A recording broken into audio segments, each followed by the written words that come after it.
2015 was the year that two men in Spain, two con men in the country of Spain, attempted to sell a painting that was a Goya painting, except it was not a Goya painting. It was a counterfeit.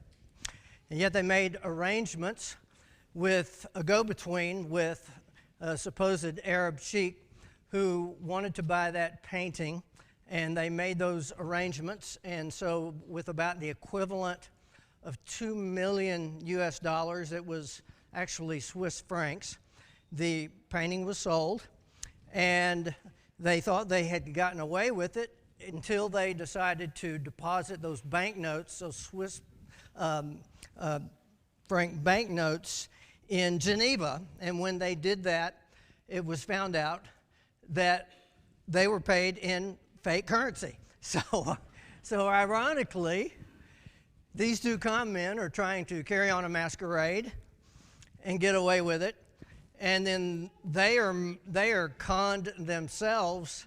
And so is the saying, you never know how you might get caught doing something you shouldn't be doing. And so we've been talking about this idea of masquerade the last couple of weeks.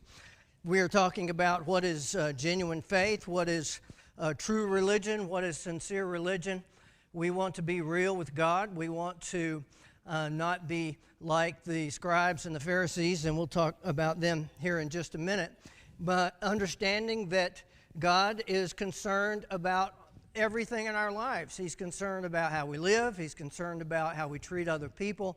And He's concerned about how we live out our faith. And the fact is, we cannot we can fool some of the people some of the time. We can fool some of the people all the time. We can fool all of the people some of the time, but you can't fool all of the people all of the time, right? And an addendum to that is you can't fool God. And so when Jesus says, and this is from last week, be on your guard against the influence, and that's how that term is being used, just as yeast or leaven is placed in flour and dough, it causes it to grow and influences it. Jesus says the Pharisees have an influence not only upon other people in their leadership positions, but other people like you. And Jesus says to them, I want you to be on your guard against the Pharisees. And in that text we looked at last week, Jesus says eventually what we are and who we are will come to light. It will be revealed. And so Jesus said, whatever you've said in secret will be shouted from the rooftops. Whatever has been done in a closet will be proclaimed. And so Jesus is saying your attitude, your heart, your life, your sins, who you really are on the inside will find you out. I told a couple of people in a small group last week that I had a period of a week where a preacher friend of mine accidentally called me. It was a traditional butt dial, I guess is what you call it. And so I didn't have my phone, but apparently he called me, so I'm going to my voicemail, and I'm listening to his message, and buddy, it is not a message. He accidentally called me and didn't know he'd called me. And it's this long message of him having a conversation with his wife. And I'm dealing with this dilemma. What would you do? Do I listen? It went on for about 3 minutes. Jeannie's right there with me. I said, Jeannie, he didn't realize he had called me. And I'm listening to this conversation. And so I chose the wise course, and so I listened to everything. About a week later, get another call from the same guy. Hello. This time it rang, but he didn't realize that he had dialed me. It hadn't gone to voicemail because I answered it, but once again, it's a conversation he's having with a group of people, and I'm getting just the biggest kick out of that. Now, you're probably thinking, you nosy thing, you shouldn't be listening to that. I did tell my friend that. I told him, he left me a 3-minute message, and I told him to be more careful about calling me. But the fact is, how would we feel if everything we did, not only outwardly, but the motives of our heart were just revealed and out in the open like that? And so Jesus is saying to us, there's this mask that can be worn in our relationships with other people and in our relationship with God. And we oftentimes think of hypocrisy as someone who is a fake, and they know they're a fake, and they don't care if they're fake, they're just trying to fool people. But in the case of the scribes and the Pharisees especially, and a lot of these religious leaders, they were very sincere in what they believed. They were convinced that what they taught, what they did was right, it was true. They were doing what they were doing to be faithful to God. And that is a precarious situation to be in, is it not? To believe that you're doing the right thing and you're fighting for the right things, and all the while you're missing the boat. And in their case, it wasn't the fact that they were not sincere about what they were convicted about and what they wanted to teach and what they wanted other people to know. It was more about their warped, misplaced, out of kilter values. It was also about what they emphasized over other things, in placing the value of one thing over something else when it should not be there. But we need rules. And a lot of the controversy that Jesus had with the Pharisees, it was about the rules. It was about the will of God. It was about obeying the Word of God. And it sprang from that. And we need rules. I don't know if by nature you tend to be more of a rule or less of a rule keeper than somebody else. I look at families and I see kids, and some kids are just a little bit more compliant. They're always looking for rules. They tattletale on their brothers and sisters. They're doing things wrong. And then you have others who are maybe testing, pushing the envelope a little bit. I had 2 children. Well, I still have 2 children. Andrew and Catherine, and I'll have to say, Catherine, you tell me if I'm wrong on this. You are a little bit more of an envelope pusher than your brother, right? Say amen, brother. That was just her nature. And there's nothing right or wrong with that. We all have different personalities. But whether we're a rule keeper or whether we're not a rule keeper, but we all need them, and we all live by them. Can you imagine what life would be like without rules, without laws, without guidelines? Just imagine if there were absolutely no guidelines, no rules, no boundaries anywhere about anything. What would life be like? It would be total chaos. That's right. It would be absolute, total chaos. Drive any way you want to on the road. There are no speed limits. You don't have to get a registration. You don't have to have a license. You can drive drunk. You can drive high. You can drive whatever speed you want. And just do whatever you want. No rules. What about in a country, or what about anything that we do? We all understand. When you're playing a sports game, and in some ways, maybe I'm drawn to sports is because I think sports in a lot of ways should be about life. When you're playing for a goal, and you're doing according to the guidelines and the rules. If you're playing football, you can't just go up and grab somebody's face mask and yank them down and knee them in the face or do whatever you want to. There are rules that help us live better. And the fact is, God's rules, God's law, His will, His word, is for our own good. And I love this statement from 1 John chapter 5, verse 3. It says, in fact, this is the love of God, to keep His commands, and His commands are not burdensome. Now, I know you may be thinking, man, I've read some of the laws and some of the things related to God, and sometimes they seem tough, and I don't know if I can do it or not, or know how important it is. But here's the truth. When we look at God's will and God's law in the right way, we see that it is for our own good. It is for a better life. It is to honor Him.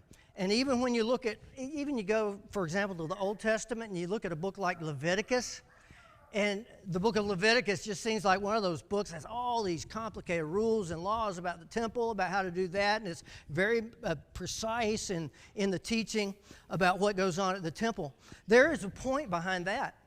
There is a deeper point behind what we read in the book of Leviticus about the nature of God, the holiness of God, the a God of order versus a God of disorder and chaos.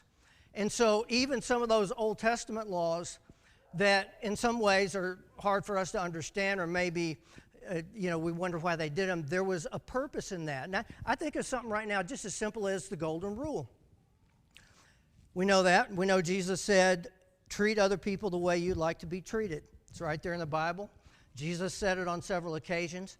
Can you imagine what this world would be like, your home would be like, this nation would be like, you just anywhere, how much better off we would be if we practiced that one simple rule, to treat other people the way we would like to be treated. And so if we want to be treated with respect, and we want to be listened to, we want to be understood, we want to be treated with kindness, Jesus says you need to treat other people that same way. It gives us a better life. And so the fact is, when it came to the rules, and you see from the reading this morning, Jesus was in a constant conflict with the Pharisees and the other religious leaders as well, the lawyers, the scribes, the Pharisees, sometimes the Herodians. And if you were to pick one biggie in terms of the conflict that Jesus had with these religious leaders about the rules, it was about the Sabbath. I'm absolutely sure. Now, I've not done a count, but if I did a count, I know I'd be right on this point. Now, somebody this week, you're going to look it up and you're going to prove me that I'm wrong, and I'll admit I'm wrong. But it's the Sabbath was the big one. Now, there were some others as well, but it was about honoring and keeping the Sabbath day.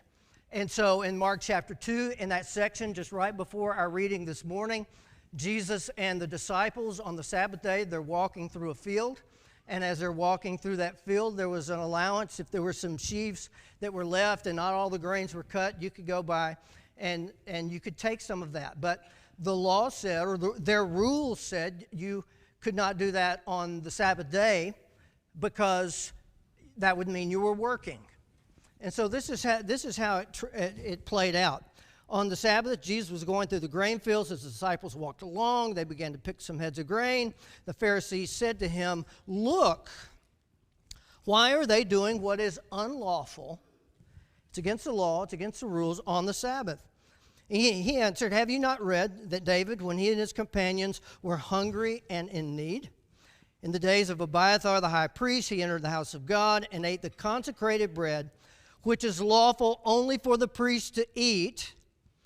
And he also gave some to his companions." The law stated, it was clear that showbread that was associated with the temple and the laws and the rites that were a part of that temple worship, that was only to be eaten by the priest, that consecrated bread.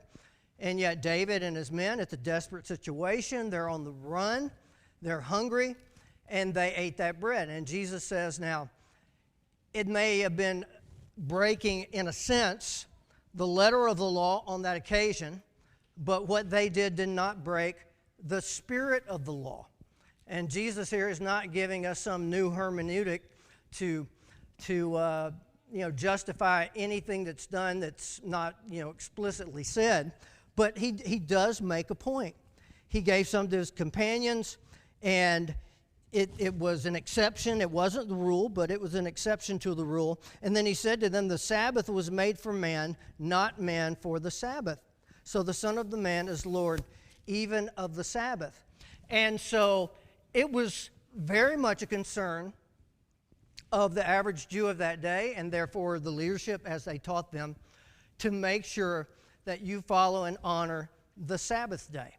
And the purpose of that, Jesus is saying, was not to trip people up. I think sometimes when we think about God's laws or his guidelines, we look at it from the standpoint that God's arbitrarily comes up with all these different rules, and for the purpose of just testing us, just to trip us up, just so he can condemn us or say you're doing this wrong. There's a purpose behind the rules, and the purpose behind the Sabbath law, as it was given to the Jews, was to reflect and rest and honor God and do it in a way that made them better. It was not to trip them up. It was not to place some mental gymnastics game with the rules. Now here's where the rub comes, though, in a lot of ways. The rub comes when you go to the Old Testament, the Torah, the law itself. There are some details about breaking the Sabbath and what's involved in not honoring the Sabbath, but there aren't a whole lot. And so over time, from the time of Moses on, as rabbis and teachers and leaders would teach and preach and commentate on things, and different priests, there was this body of oral law and application of the law that grew over time. And many of them attributed that oral law all the way back to Moses and said this oral law was actually a part of what Moses gave. And they believed that. And so when somebody said, listen, there's only 2 or 3 things in the Old Testament, there's only 2 or 3 things in my Bible that tells me what's breaking the Sabbath, carrying some sticks, or taking a long journey, or engaging in commerce. What else is involved in breaking or violating the Sabbath law? And so what came to be accepted was what was passed down from generations by oral tradition. And then in the 2nd century, all these teachings were compiled together in a document called the Mishnah. And then there were also some explanations of those explanations that were like a commentary on the oral law. And that together is known, I hope I'm not boring you here, but that together is kind of known as what is called the Talmud. And there was that accepted body of teaching for the Jews. Now, that was not in this written form in the 1st century. When Jesus was alive and walking, it was not codified till later. But it existed, this oral law. And just this week, I went online and looked at some Orthodox Jewish teaching about the law and about Sabbath keeping. One of them is the Orthodox Union. And some of you are familiar with different Jewish groups. Today, you have the Reformed Jews, Conservative Jews, and the Orthodox Jews. And the Orthodox Jews are the ones that we might call the most conservative, the most, those that adhere most closely to what they believe the law to teach.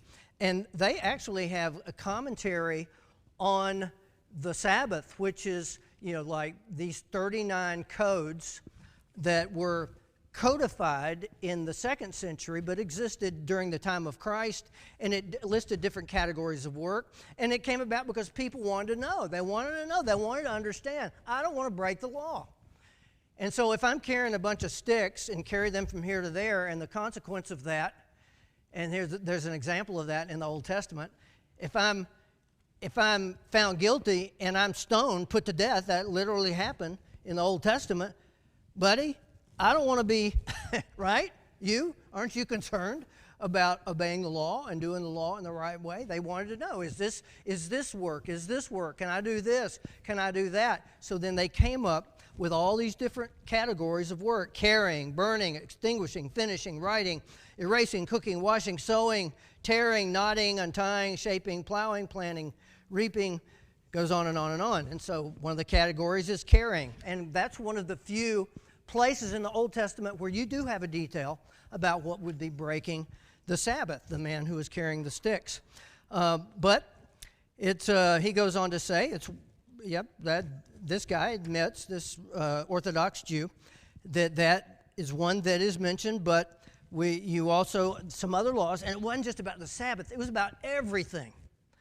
Not just Sabbath, that was one of the biggies, but it was about what makes you clean and unclean, and how do you do this or that, and you practice all these different things. That was just a stupid sentence I just said, but that's what you do when your mind's kind of like changing gears and you just say something. So anyway, when a man leaves his house, he may carry nothing but the clothing on his back. Even trivial things, like a key or a handkerchief, must be left home. Pocketbooks, purses, wallets, and keychains may not be carried. Now, that's not Old Testament. That's not the Torah. That's an application of the Torah. And the same types of things were said back in the 1st century about obeying the law. The spirit of the law, however, forbids the carrying of any unnecessary objects indoors, such as pebbles or stones or pencils or candles or money, because you're not going to be carrying a pencil, because if you write with a pencil on the Sabbath day, you're working and you're violating the Sabbath. You see how that goes. Burning. That's another one, specifically talking about not starting a fire. That's one of the other few ones in the Old Testament that you do actually have some detail. But what does it mean to light a fire? And so this teacher says even throwing a toothpick into a fire is considered a violation. He says striking a match, turning on a stove. If you start an automobile, that's an electronic process that creates energy. Even heating a piece of metal is lighting a fire, and that's forbidden. And so don't turn on your electric light, because if you turn on your electric light, what happens? There's a little burning fire there with that filament, right? So that's starting a fire. And then he says the practice of all observant Jews is to avoid turning on any electrical appliance at all. Extinguishing. Here's one, I don't think this was in the Old Testament, but this is a part of their oral law. Don't put it out. So he says don't turn off any lights or any other electrical appliance. And then another one that was a part of these 39 biggies is finishing, and that's putting something together or finishing the work on something. And he says that would be smoothing a stone, planing wood. And then he says it therefore precludes all forms of sculpture and shop work. Sharpening a knife would be in this category. This heading also forbids us to cut or tear paper in any way. All right? To take a very mundane example, one may not tear toilet paper on the Sabbath. All right? And this Orthodox Jew from today, and I'm not being disrespectful of him, because he is trying to apply the Sabbath law in real terms in his day, in this day. But he says religious Jews therefore only use pre-cut paper. Now another guy makes this point, and this is also from an Orthodox Jewish website called My Jewish Learning, and he makes an interesting point. I'm looking at the time, and let me just read this. The rabbinic enactment of measures to prevent these possibilities was termed putting a fence around the Torah. So if you want to keep the law, you don't want to break the law, then sometimes you create other rules or laws around that so that you don't violate the law. So you may not technically, you could touch a pencil or a tool, but they forbid you touching it in case you accidentally performed work and violated the Sabbath. Now listen to what Jesus says. Now, this is the oral law. I've been talking to you about things relating to the oral law, what they could do, what they could not do, the commentary, the application of the law as it was. On one occasion, Jesus' disciples are not washing their hands before they eat. And as I mentioned last week, it wasn't because of practicing hygiene in the sense that we wash our hands, but it was to be ceremonially clean. And this was not a requirement for all Jews in all circumstances in the Old Testament. A lot of those ceremonial cleansing rites were just for the priests in certain contexts, but if it's good for them and it helps them be clean, we can do it too. And what if I run into a Gentile or bump into a Gentile accidentally, then I'm ceremonially unclean? What if I accidentally walk over a tomb, which is unclean, then I would be unclean. I might not know it. So just to be safe and just to be sure, before I eat, I want to wash in a certain way. You understand where I'm coming from. So they were complaining to Jesus that his disciples were not doing that. Why do your disciples break the tradition of the elders? They don't wash their hands before they eat. And Jesus replied, and why do you break the command of God for the sake of your tradition? Jesus answered their question with a question. And so they had certain traditions, traditional ways they did things that weren't necessarily wrong, but sometimes those things got in the way of actually carrying out a clear command. So if somebody, in this context, made a pledge to the temple for the service and activity of the temple, that was called Korban. It was a gift. It was dedicated. It was a free will thing, and there was nothing wrong with people doing that. But sometimes people would do that, and then they would not have any financial wherewithal available to help their mom or dad who was poor or destitute. And yet the clear teaching in the Ten Commandments was honor your father and mother, and that also meant taking care of them. You see what happened and some of the inconsistencies there. And so my admonition to you, me, all of us, is that we would be wise to know and seek and try to understand the difference between tradition and unchangeable truth. And that's sometimes easier than other times, and sometimes it's not. I think about our historical heritage in Churches of Christ with the Restoration Movement. Such a noble goal and purpose. It actually began in Britain and Scotland, even before some of its influence came here to America. But they looked at the religious landscape and saw so many different religious groups, and they believed that so many of the practices that were a part of the apostolic church had been abandoned, and they believed that let's just all go back to the Bible and let's just look at the authority of the Bible. And it was a unity movement. One of the phrases that was used in the American Restoration movement in matters of faith, unity, in matters of opinion. What's the next one? Can you tell me? Freedom. And in all things what? In all things love. Another statement that arose during the Restoration movement is the fact that we just want to be Christians only. Not the only Christians, but we just want to be plain old Christians. We don't want to be, named after some historical figure. We don't want the church to be designated by maybe some particular practice. Let's just call the church and disciples. And the name that was kind of settled on was the Church of Christ over time. But once again, we need to be careful that that term is not used in a denominational way. I think of if this week we put outside on our sign, Northeast Church of God, what folks would flip out. Let's just say it right now. Let's be honest now. They'd flip out. A lot of them, not everybody. And so the idea was, look, there's no name or official name for the church. Let's not just have one name. Let's just be God's church. Let's just be the Church of Christ. Let's just be the Church of God. Let's just be the church of the saints at Thessalonica. It is one of the expressions for the church at Thessalonica.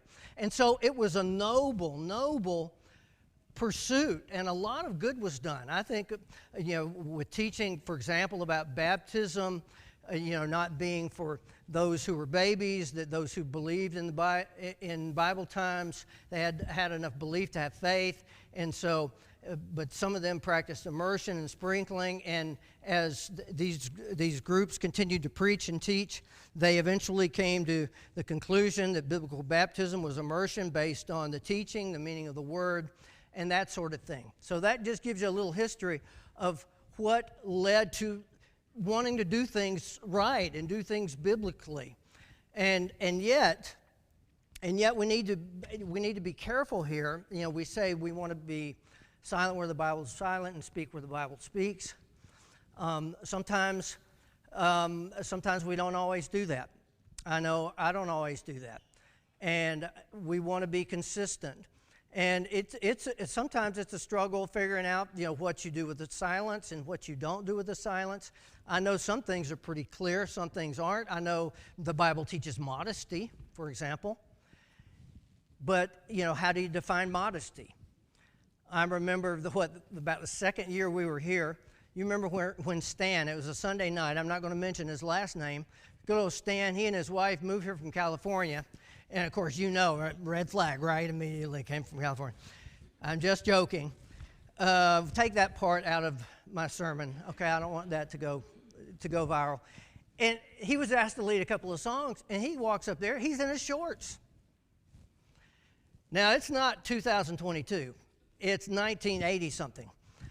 And brother so-and-so is on the other side of me, and I'm thinking, oh, man, my face is getting red. I'm getting uptight. I'm just, oh, man, what's happening?